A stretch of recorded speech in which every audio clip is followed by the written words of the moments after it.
आज की इस वीडियो में मैं आपको बताऊंगी कि क्लास 1 केवी एडमिशन के लिए आपको ऑनलाइन फॉर्म कैसे भरना है और फॉर्म भरते समय क्या-क्या डॉक्यूमेंट आपको साथ में लेकर बैठना है। तो सबसे पहले केवी की एडमिशन के लिए जो वेबसाइट है वो ओपन कर लेते हैं, kv.admission.kvs.gov.in। ये ओपन करने के बाद आप देख सकते हैं कि यहाँ पे क्लिक हियर टू रजिस्टर का आपको एक टैब बटन दिखाई देगा, जहाँ पे आपको जाके क्लिक करना है। तो उसके बाद आपको ये रजिस्टर करने के लिए फॉर्म ओपन हो जाएगा, जिसमें से सबसे पहले आप देखोगे यहाँ पे इंग्लिश लैंग्वेज में आपको सारे इंस्ट्रक्शंस दिखाई देंगे और उसके नीचे एक ऑरेंज टैब के नीचे हिंदी में लिखा हुआ है। अगर आपको ये इंस्ट्रक्शंस हिंदी में पढ़नी है, if you want to read it in Hindi language, then you can opt and you can tap in Hindi. तो आपको सारे इंस्ट्रक्शन जो हैं वो हिंदी में दिखाई देने लगेंगे। तो मैं इंग्लिश ही चूज करूंगी। उसके बाद ड्रॉप डाउन बटन करते हैं, यहाँ पे आपको सारे इंस्ट्रक्शंस लिखे हुए दिखाई देंगे, क्या क्या क्या आपको करना है, कौन कौन से डॉक्यूमेंट्स लेकर बैठना है। So you can go through these instructions before registering. तो कुछ इंपॉर्टेंट पॉइंट जो है वो मैं आपको बता देती हूँ कि आपको क्या क्या जरूरत पड़ेगी। तो आपको एक valid mobile number with Indian SIM card, मतलब कि आपको एक वर्किंग चालू हालत में आपका एक मोबाइल नंबर होना चाहिए, एक ईमेल एड्रेस होना चाहिए आपका जो कि वर्किंग हो, और एक आपको स्कैन्ड बच्चे का जो है पासपोर्ट साइज का स्कैन फोटो होना चाहिए और स्कैन बर्थ सर्टिफिकेट होना चाहिए, जो कि आपको अपलोड करनी पड़ेगी। और फोटोग्राफ और बर्थ सर्टिफिकेट दोनों जो कि है जेपीजी या जेपीईजी फॉर्म में होना चाहिए और इसका मैक्सिमम साइज 256 केबी होना चाहिए। तो ये दो डॉक्यूमेंट है जो आपको अपलोड करने पड़ेंगे। इसके अलावा अगर आप कोई स्पेशल कैटेगरी में फॉर्म फिल कर रहे हैं, लाइक कोई गवर्नमेंट सर्टिफिकेट का आपका सर्टिफिकेट लगाने, आप बीपीएल या फिर वीकर सेक्शन में आप भर कर रहे हो, तो आपको सर्टिफिकेट को साथ में रखना है, क्योंकि उसका आपको जो डिटेल्स होगी वो मेंशन करना पड़ेगा while filling your application form। तो ये इतने इंपॉर्टेंट पॉइंट्स है। इसके बाद आपको स्क्रॉल डाउन करना है, यहाँ पे लास्ट में आपको एक चेक बॉक्स दिखाई देगा जो कि डिक्लेरेशन का होगा। यहाँ पे लिखा है, I have carefully gone through all the sections and subsection of the instructions given above and I shall abide by all terms and condition as per KVS admission guidelines. मतलब कि आपने सारे इंस्ट्रक्शन जो है केयरफुली रीड कर लिए हैं। तो आपको चेक बॉक्स पे क्लिक कर देना, टिक कर देना है। उसके बाद आपको आगे बढ़ जाना है, प्रोसीड पे क्लिक करना है। उसके बाद यहाँ पे आपको पहला स्टेप, जो क्लास 1 में एडमिशन के लिए 2 स्टेप्स हैं। फर्स्ट स्टेप है रजिस्ट्रेशन, फॉर्म रजिस्टर करना है। उसके बाद सेकंड स्टेप जो होगा फॉर्म एप्लीकेशन, वो जो फॉर्म है उसको फिल करना है। तो पहला स्टेप है रजिस्ट्रेशन के लिए।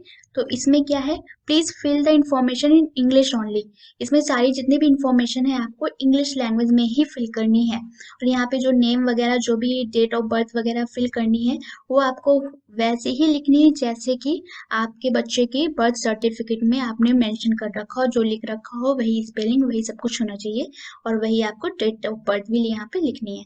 तो आपको while filling these instructions you have to be careful. तो मैं ऐसे ही कोई नाम लिख देती हूँ, या फिर आप लिख लीजिएगा फर्स्ट नेम ऑफ चाइल्ड। अगर आपका कोई बच्चे का जो भी नाम है फर्स्ट नेम, वो यहाँ पे आप मेंशन करोगे। अगर मिडिल नेम है बच्चे का तो आप यहाँ मेंशन कर दीजिए, नहीं है तो आप इसे स्किप कर सकते हो। और लास्ट नेम ऑफ चाइल्ड जो भी हो, सरनेम जो भी हो, वो आप यहाँ पे मेंशन करिएगा। अगर नहीं है तो भी ये भी आप स्किप कर सकते हो।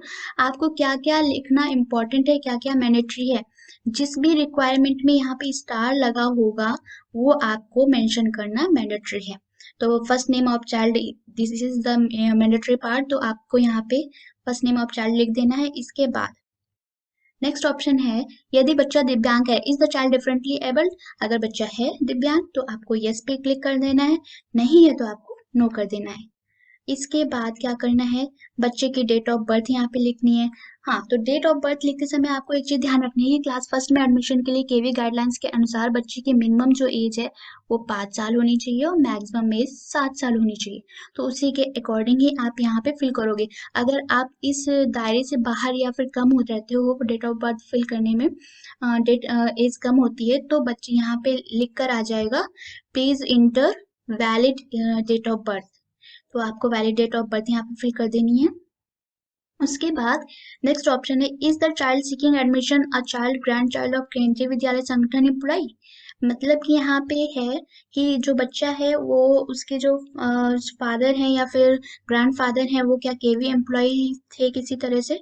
तो यहाँ पे आपको देख लेना है child of working KVS employ, child of retired KVS employ, जो भी आपकी कैटेगरी जिसमें भी आप आ रहे हो उस पे आपको यहाँ पे ऐसे ऑप्शन क्लिक कर देना है। अदरवाइज अगर नहीं आप बिलोंग करते हो उस कैटेगरी से तो आपको नॉट एप्लीकेबल पे क्लिक कर देना है। इसके बाद आपका जो भी वर्किंग ईमेल आईडी होगी वो आपको यहाँ पे लिख देना है।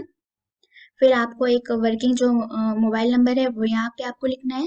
इसके बाद यहाँ पे आपको एक कैप्चा कोड दिखाई देगा, तो एज इट इज आपको वो यहाँ पे फिट करना है। और फिल करते समय आपको ध्यान देखना है कि कौन सा कैपिटल लेटर में है और कौन सा स्मॉल लेटर में है, क्योंकि कैप्चा कोड फिल करते समय यही मिस्टेक्स हो जाती है जिसकी वजह से हमें दोबारा और दोबारा भी फिल करना पड़ सकता है।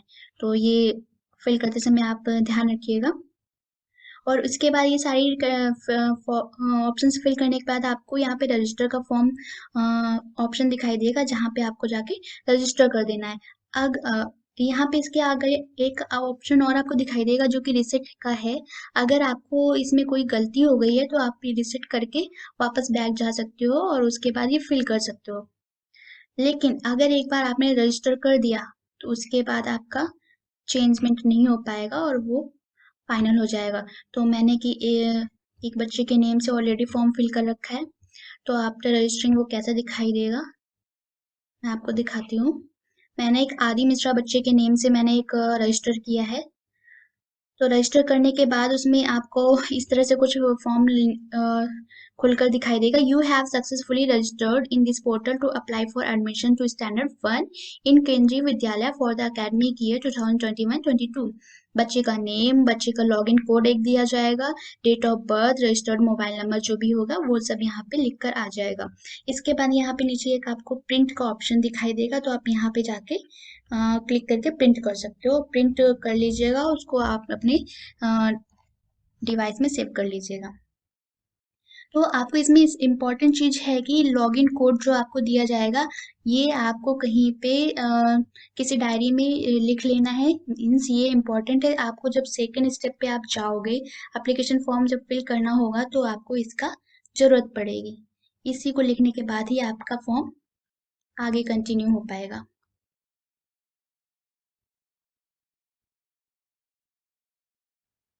तो हमारा फर्स्ट स्टेप रजिस्ट्रेशन का कंप्लीट हो चुका है। अब हमें second step application form fill करने के लिए लॉगिन करना पड़ेगा। तो लॉगिन करने के लिए हम यहाँ पे टॉप राइट कॉर्नर पे एक टैब ऑरेंज कलर में देख सकते हैं, यहाँ पे हमें लॉगिन पे क्लिक करना है। इसके बाद यहाँ पे लिखा है registered user sign in here. तो आपको इसके लिए साइन इन करने के लिए आपको लॉगिन कोड की जरूरत पड़ेगी, जो कि आपको आफ्टर रजिस्ट्रेशन आपको एक लॉगिन कोड केवीएस के थ्रू प्रोवाइड किया गया था। तो ये आपको फिल करना है, जैसे कि मेरा लॉगिन बच्चे का लॉगिन कोड ये है और सारी चीजें आपको फिल करनी है यहाँ पे, date of birth, login code, mobile number and captcha code. उसके बाद आपको यहाँ पे अगर कुछ गलती हो जाती है फिल करने में, कुछ गलत हो जाता है तो आपको रिसेट करके आपको फिर से करेक्ट कर लेना है, अदरवाइज आपको जाके लॉगिन कर लेना है। तो मैं भी अपना सारा डिटेल्स फिल कर लेती हूँ पहले। फिल करने के बाद आपको जैसा जो भी फॉर्म दिखाई देगा वो मैं ओपन करती हूँ, तो पहले मैं फिल कर लेती हूँ सारी डिटेल।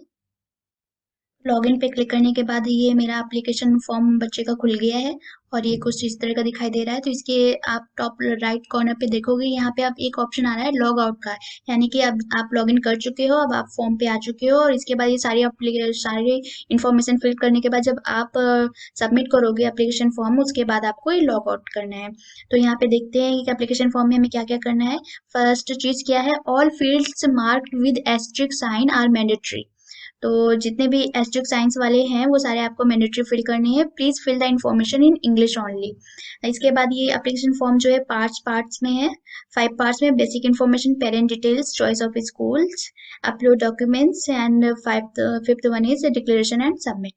तो फर्स्ट पार्ट हमें कंप्लीट करना है सबसे पहले बेसिक इन्फॉर्मेशन। तो इसमें जो भी आपने रजिस्ट्रेशन फॉर्म में ऑलरेडी आप जो फिल कर चुके हो वो यहाँ पे ऑलरेडी लिखा हुआ आ रहा है।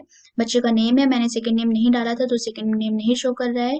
Then last name, date of birth and whether KV related and differently abled, ये इतनी चीजें मेंशन होकर ऑलरेडी आ रही है। इसके बाद हमें कुछ और चीजें यहाँ पे मेंशन करनी है, जैसे जेंडर। तो जेंडर जो भी है आपके बच्चे का, मेल फीमेल जो भी है आप वो फिल कर दीजिएगा। उसके बाद नेक्स्ट है फैमिली इनकम ग्रुप। ये इंपॉर्टेंट चीज है यहाँ पे, क्योंकि 3 ऑप्शंस आ रहे हैं। First one is do not belong to low income group, second economically weaker section, third one is below poverty line. तो अगर आप सेकंड और थर्ड इनमें से कोई एक कैटेगरी में से आते हो, लाइक मैं सेकंड कैटेगरी चूज कर रही हूँ, तो फिर इसमें कुछ और रिक्वायरमेंट्स फिल करने के लिए खुलकर सामने आ रही है। तो अगर आप इकोनॉमिकली वीकर सेक्शन या फिर बिलो पॉवर्टी बीपीएल पे आप फॉर्म फिल करोगे, तो आपको लिए कुछ और चीजें फिल करनी पड़ेंगी। तो इसके लिए आपको ईडब्ल्यूएस या फिर बीपीएल का जो है सर्टिफिकेट चाहिए होगा। तो आप फॉर्म फिल करते समय अगर आप उस कैटेगरी में आ रहे हो, तो आप वो सर्टिफिकेट्स को साथ में लेकर बैठिएगा फॉर्म फिल करते समय। तो ईडब्ल्यूएस या बीपीएल के लिए इसके लिए और क्या क्या चीजें फिल करनी पड़ेंगी, सर्टिफिकेट का जो नंबर होगा वो आपको यहाँ पे मेंशन करना होगा। सर्टिफिकेट का इशूइंग ऑफ डेट यहाँ पे मेंशन करनी होगी। इशूइंग अथॉरिटी कौन है वो आपको यहाँ पे मेंशन करनी होगी। तो अगर आप सेकंड या थर्ड ऑप्शन में से कोई एक चूज करते हो, उस कैटेगरी में अगर आप आ रहे हो, तो आपको सर्टिफिकेट उसका लेके बैठना है। बट अगर आप फर्स्ट ऑप्शन चूज करते हो, do not belong to low income group, तब आपको इस तरह की किसी भी सर्टिफिकेट की जरूरत नहीं पड़ेगी। तो ये तो बात होगी फैमिली इनकम ग्रुप की। इसके बाद आते हैं कास्ट कैटेगरी। कास्ट कैटेगरी में अगर आप जनरल के अलावा इनमें से कोई एक ऑप्शन चूज करते हो, like S C S T OBC या non criminal like this type, तो आपको सर्टिफिकेट ड्यूरिंग स्कूल में आपको डॉक्यूमेंट वेरिफिकेशन के टाइम पे जरूरत पड़ेगी। अभी जरूरत नहीं पड़ेगी, अभी आप सिर्फ वो ऑप्शन चूज करते हो। तो मेरा बच्चा जनरल कैटेगरी में आ रहा है, तो मैंने जनरल चूज किया है। इसके बाद ब्लड ग्रुप अगर आपको पता है, if you don't know about blood group then you can choose, otherwise leave it. So I am choosing A negative. इसके बाद हम नेक्स्ट पे क्लिक कर देंगे। नेक्स्ट पे क्लिक करने के अलावा नीचे आप एक और ऑप्शन देखोगे, प्रीवियस का टैब भी है। अगर आपको वापस प्रीवियस फर्स्ट वाले फॉर्म में जाना है, तो आप प्रीवियस पे क्लिक कर दोगे, और वापस से आपको फर्स्ट फॉर्म में कुछ जाके करेक्शन करना है, तो आप वापस से प्रीवियस पार्ट पे जाके करेक्ट कर सकते हो, अदरवाइज क्लिक टू नेक्स्ट। अब इसके बाद फर्स्ट पार्ट कंप्लीट हो गया है, सेकेंड पार्ट पे हम आ गए हैं। सेकेंड पार्ट हमें करना है फिल। तो इसमें क्या है, title, full name, nationality, country of residence, state of residence, city and residential address are mandatory for at least one parent. At least one parent का आपको डिटेल देना मैंडेटरी है, और आपको उस पेरेंट का डिटेल देना मैंडेटरी है जिसका आप सर्विस सर्टिफिकेट शो करोगे। अगर आप किसी पेरेंट का सर्विस सर्टिफिकेट वो शो कर रहे हो, तो आपको उसका डिटेल देना जरूरी है। तो अगर आप मदर का दे रहे हो, तो मदर का करना जरूरी है, फादर का दे रहे हो तो फादर का करना जरूरी है। इसलिए बेटर है कि आप दोनों का दे दो। तो मैं फिल कर रही हूँ, दोनों फादर और मदर का मैं साथ में फिल करती चल रही हूँ। Choose title, mister, mother's full name Shyama Mishra, father's full name Raja Mishra. इसके बाद choose nationality, of course Indian,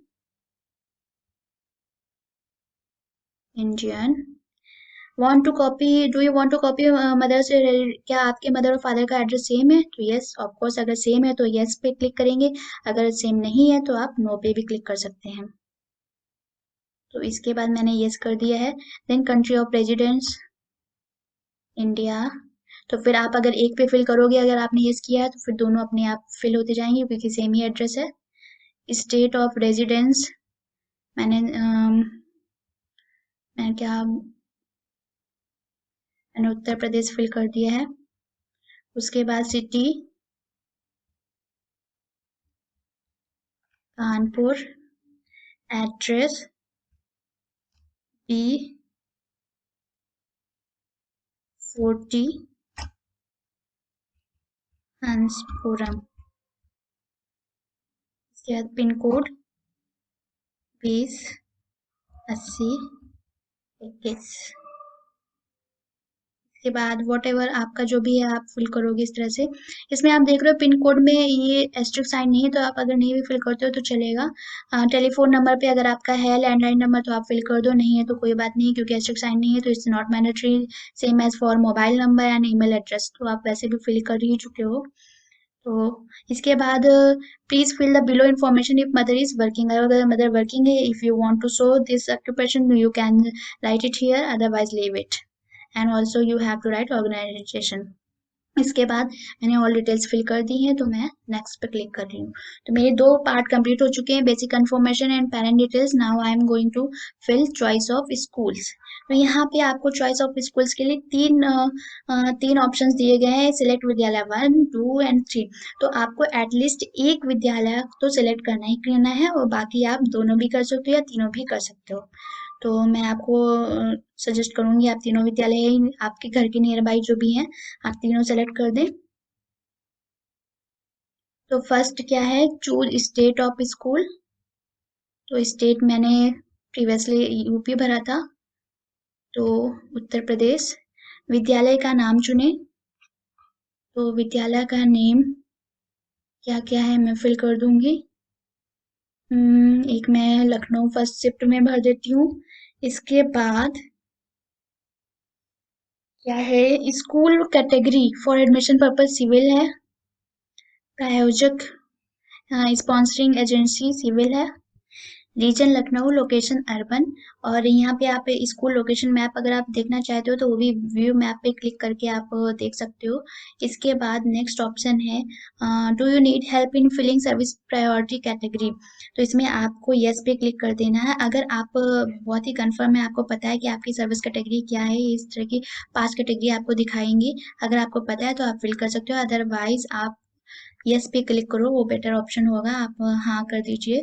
तो इसके बाद आपसे ये कुछ ऑप्शंस और पूछेगा, चूज एम्प्लॉयर। तो यहाँ पे एक कुछ नोटिस लिखी हुई है, check the categories from the head of. तो ये कुछ नहीं है यहाँ पे आपको, you are advise to choose the highest applicable service priority category for the selected school as this can affect the priority of admission. इसका मतलब ये है कि आप फादर या मदर जिसकी भी सर्टिफिकेट सर्विस सर्टिफिकेट लगाओगे उसमें से जिसका भी हायर सर्विस सर्ट होगा वो आप लगाओ, वो आपको बेनिफिट देगा एडमिशन के लिए। जैसे कि अगर suppose mother central government employee है and father state government employee है, तो बेटर बेटर होगा कि आप मदर का सर्विस सर्टिफिकेट लगाओ, क्योंकि पहले प्रायोरिटी जो है वो सेंट्रल गवर्नमेंट एम्प्लॉय को दी जाती है। तो इसलिए आप वही सर्टिफिकेट लगाएं। तो यहाँ पे चूज एम्प्लॉयर है, तो अगर आप की suppose mother central government employ है और आप उसको चूज कर रहे हो, तो यहाँ पे आप ये ऑप्शन चेक क्लिक करिए। उसके बाद चूज एम्प्लॉयमेंट स्टेटस है सर्विंग परमानेंट, तो क्लिक कर दीजिए। इसके बाद ये कैटेगरी अपने आप फिल होकर आ जाएगी, इसीलिए आपको यहाँ पे मैंने यस पे क्लिक करवाया था। इसके बाद लेकिन अगर आपका सेल्फ एम्प्लॉयड है, इनमें से जो भी ऑप्शन है वो आप क्लिक कर दीजिए। अगर आपका सेल्फ एम्प्लॉयड है तो उसके बाद आपको सेल्फ कोई बिजनेस या फिर कुछ प्राइवेट है, तो फिर आप इस पे ऑप्शन को क्लिक करिए। उसके बाद यहाँ पे आपको एनए पे एनए आएगा, तो ये आपको एनए पे क्लिक कर देना है। इसके बाद की सारी ऑप्शंस जो है वो अपने आप फिल होकर आ जाएंगी, तो ये आपका कैटेगरी अपने आप ये फिल होकर आ जाएगी। तो अगर आप सेल्फ एम्प्लॉयड या कोई बिजनेस आपका है तो आप कैटेगरी 5 में बिलोंग करते हो। तो मैं अभी फिलहाल सेंट्रल गवर्नमेंट ऑटोनोमस बॉडी पे फिल करने जा रही हूँ सर्विंग परमानेंट कैटेगरी, एंड मेरी कैटेगरी बच्चे की कैटेगरी 2 है।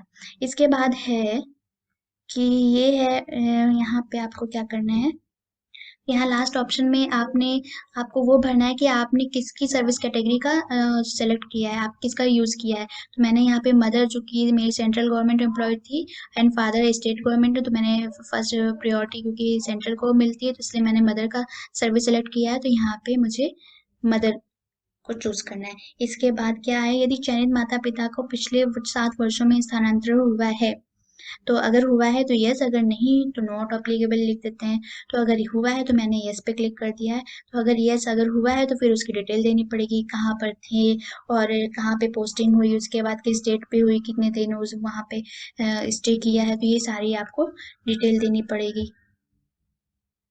और कितनी बार हुआ है, अगर सपोज टोटल मैक्सिमम 7 टाइम्स का ये पूछ रहा है, तो अगर सपोज 2 बार हुआ है तो यहाँ पे पहला ये फिल कर दीजिए, फिर ऐड न्यू रो करके आप दूसरा भी आपको फिर शो करना है, फिर अगर 3 है तो तीसरा भी आपको करना है, ठीक है। तो इस तरह से ये आपको सारे फिल करने पड़ेंगे। तो इसलिए मेरे के बच्चे के केस में पेरेंट का स्थानांतरण नहीं हुआ है तो नो नॉट अप्लीकेबल कर दिया है।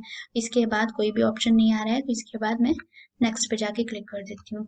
तो इसके बाद सेकंड लास्ट और पार्ट बचा है अपलोड डॉक्यूमेंट्स। तो जैसा कि मैंने आपको स्टार्टिंग में ही बताया था कि आपको केवल फॉर्म फिल करते समय केवल 2 डॉक्यूमेंट आपको अपलोड करने पड़ेंगे। क्या है, एक फर्स्ट है proof of date of birth of child, यानी कि जो बच्चे का चाइल्ड बर्थ सर्टिफिकेट है वो आपको यहाँ पे अपलोड करना है, जो कि जेपीजी या जेपीईजी फॉर्म में होना चाहिए और इसका मैक्सिमम साइज 256 केबी होना चाहिए। एंड देन सेकंड वन है passport size photo of the child, वो आपको यहाँ पे अपलोड करनी है। तो सेम वो भी जेपीजी या जेपीईजी में होना चाहिए, मैक्सिमम साइज 256 केबी होना चाहिए। तो यहाँ पे आप देख रहे हैं कि मैंने अपने बच्चे के बर्थ सर्टिफिकेट यहाँ पे मैंने अपलोड कर दिया है। इसके बाद में यहाँ पे एक ऑप्शन आपको अपलोड करने के बाद सक्सेसफुली अपलोडेड होने के बाद यहाँ पे एक व्यू का ऑप्शन आएगा। तो आप यहाँ पे व्यू पे क्लिक करके आप देख भी सकते हो कि आपने क्या अपलोड किया है। इसके बाद सेकंड कैसे आपको अपलोड करना है, मैं आपको सेकंड पासपोर्ट साइज फोटो आपको अपलोड करते हुए दिखा दूंगी कि यहाँ पे चूज फाइल ऑप्शन होगा, तो यहाँ पे आपको क्लिक करना है। फिर आपने फोटो जहाँ पे सेव करे किसी एक पर्टिकुलर जगह पे आप सेव कर लीजिएगा, जैसे कि मैंने डेस्कटॉप पे सेव कर रखी है। तो वहाँ पे जाके आप बच्चे का फोटो, सपोज मेरे बच्चे का फोटो ये है, तो मैंने यहाँ पे इसका पहले आपको साइज देखना है, उसके बाद यहाँ पे आपको चूज, तो मैंने साइज सही है इसीलिए ये पे यहाँ पे अपलोड हो पाया है। इसके बाद मैं अपलोड पे क्लिक करूंगी। अगर इसका साइज सही होगा तो ये फाइल अपलोडेड सक्सेसफुली, इसका मतलब ये साइज सही था, ये अपलोड हो गया। इसके बाद यहाँ पे व्यू आ रहा है, यहाँ पे व्यू पे क्लिक करके हम देख सकते हैं कि हमने क्या अपलोड किया था। तो ये 2 डॉक्यूमेंट थे जो अपलोड करने थे, जो कि हो चुके हैं। इसके बाद मेरी रिक्वायरमेंट, मैंने अपने बच्चे का क्या क्या चीज़ें फिल करी थी उसके अकॉर्डिंग हमें मुझे स्कूल में डॉक्यूमेंट वेरिफिकेशन करने के लिए क्या क्या डॉक्यूमेंट ले जाने होंगे, ये सारी चीज़ें लिख कर आ गई हैं यहाँ पे। 4 डॉक्यूमेंट लेके जाने होंगे आदि के पेरेंट को। क्या क्या है, पहला है proof of date of birth of child का ओरिजिनल सर्टिफिकेट लेके जाना होगा, पासपोर्ट साइज ऑफ फोटो लेके जाना होगा। इसके बाद प्रूफ ऑफ रेजिडेंस लेके जाना होगा, अगर नहीं बनाया तो उसको बनवा लीजिएगा। इसके बाद फोर्थ ऑप्शन है service certificate of serving retired employ, तो सर्विस सर्टिफिकेट लेके जाना होगा। ये सारे डॉक्यूमेंट आपको रख लेने हैं और उसके बाद मैंने नेक्स्ट पे क्लिक कर दिया। फाइनल पार्ट आ गया डिक्लेरेशन एंड सबमिट। तो यहाँ पे आपको सेव टू प्रीव्यू पे आपको पहले क्लिक करना होगा। उसके बाद सबसे पहले आपको चेक बॉक्स पे क्लिक करना है, उसके बाद आपका ये save to preview button activate हो जाएगा। सेव टू प्रीव्यू करके आपको चेक कर लेना है सारी चीज़ें कि सेव है, क्लियर है कि नहीं। सेव टू प्रीव्यू करने के बाद ही नेक्स्ट 2 बटन आपके रेडी हो जाएंगे। फिर प्रीव्यू आपको करना है, प्रीव्यू करने के बाद आपका नेक्स्ट बटन ओके हो जाएगा। अब आप ये सेव टू प्रीव्यू करने के बाद ही आपका जो भी आपने फॉर्म फिल किया है वो सारा डेटा आपका सेव हो जाता है। और इसके बाद आप अगर अभी भी आपको लगता है कि आपने शायद कहीं पे कुछ गलत फिल कर दिया है, कुछ मिस्टेक हो गई है, आपको कुछ करेक्ट करना है, तो आप एक बार फिर से अभी प्रीवियस जाके आप बैक जा सकते हैं। प्रीवियस जाके सपोज अपलोड डॉक्यूमेंट में कुछ करना है या फिर चॉइस ऑफ डिटेल्स स्कूल्स में करना है, तो आप step by step back previous जाते हुए आप उस पर्टिकुलर पार्ट पे जाके आप वो चीज़ करेक्ट कर लेते हो। और अगर आपको लगता है कि नहीं सारी चीज़ें करेक्ट ही हैं, सारा कुछ आप दोबारा एक बार फाइनली चेक कर लेते हो, तो उसके बाद आपको ये फाइनली सेव टू प्रीव्यू करने के बाद ओके देन अगेन आप प्रीव्यू कर सकते हो। प्रीव्यू करने के बाद लास्ट में आपको ये सबमिट बटन आपका एक्टिवेट हो जाएगा, आपको सबमिट एप्लीकेशन करना है। जब आप सबमिट एप्लीकेशन कर दोगे उसके बाद ही आपका फाइनल ये जो फॉर्म है वो कंप्लीट होगा। और उसके बाद आपको केवीएस की तरफ से एक एप्लीकेशन कोड जनरेट किया जाएगा, जो कि आपको ये सबमिट करते ही आपको मैसेज आएगा, वो कोड जनरेट हो जाएगा। जब वो कोड जनरेट हो जाएगा तो वो आपको कोड और ये फॉर्म भी आपको प्रिंट कर लेना है और वो कोड आपको सेफली कहीं पे नोट कर लेना है, क्योंकि इसके बाद जब आपको स्कूल में जाना होगा, आपका एडमिशन होगा, तब आपको नेक्स्ट टाइम पे वो कोड ही एप्लीकेशन कोड की जरूरत पड़ेगी। तो जो भी आपके डॉक्यूमेंट्स रिक्वायर्ड होंगे जो कि आपके फॉर्म में लिखे हुए थे, जैसे आदि के फॉर्म में 4 डॉक्यूमेंट की जरूरत पड़ रही थी, आपके बच्चे की रिक्वायरमेंट अगर वो एससी कैटेगरी में आता है या कुछ और बीपीएल कैटेगरी में आता है, तो इस टाइप के अगर आपने कुछ लगा रखे हैं तो उस हिसाब से आपके कुछ अलग डॉक्यूमेंट लेकर आएंगे। जो भी डॉक्यूमेंट आपको ले जाने होंगे वो लास्ट में नीचे मेंशन होकर आएंगे। तो वो सारे डॉक्यूमेंट आपको कंप्लीट कर लेने रख लेनी है। फिर जब आपको एडमिशन के टाइम पे स्कूल में वेरीफॉर्म में डॉक्यूमेंट वेरिफिकेशन के लिए बुलाया जाएगा, तब आपको ये एप्लीकेशन कोड के साथ और वो डॉक्यूमेंट्स लेके स्कूल में जाना होगा। अभी मैं ये सबमिट ऑप्शन तक नहीं इसलिए नहीं जा रही हूँ क्योंकि मेरे ने तो एक फेक फॉर्म जनरेट किया था, इसलिए अगर ये बच्चे का अगर मैं सबमिट कर देती हूँ, बच्चे का सिलेक्शन हो जाता है, तो ये फालतू की एक सीट बेकार जाएगी। इसलिए मैं सबमिट ऑप्शन तक नहीं जा रही हूँ। तो यहाँ से फॉर्म फॉर्म सबमिट करने के बाद आपका कंप्लीट हो जाएगा और फिर उसके बाद आपको फाइनली लॉग आउट पे क्लिक